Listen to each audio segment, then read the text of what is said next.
জিনিসপত্র কেনার বিল না থাকলে সেটা যে পরবর্তীকালে রিটার্ন করা যায় না সেটা হয়তো অনেকেই জানেন, কিন্তু আমেরিকার এই দোকানটি এই ব্যাপারে একটি ব্যতিক্রম। হাই, আমি আলো, আমার আরেকটি মিনি ব্লগে আপনাদের অনেক অনেক ওয়েলকাম।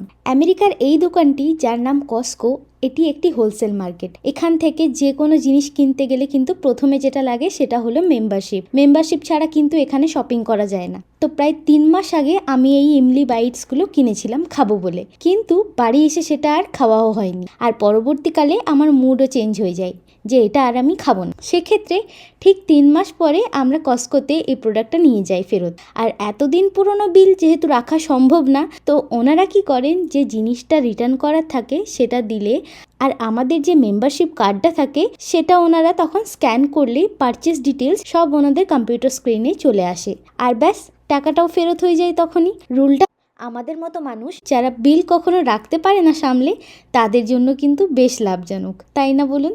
তো এই তো ছিল আজকের shorts. Follow for more, by.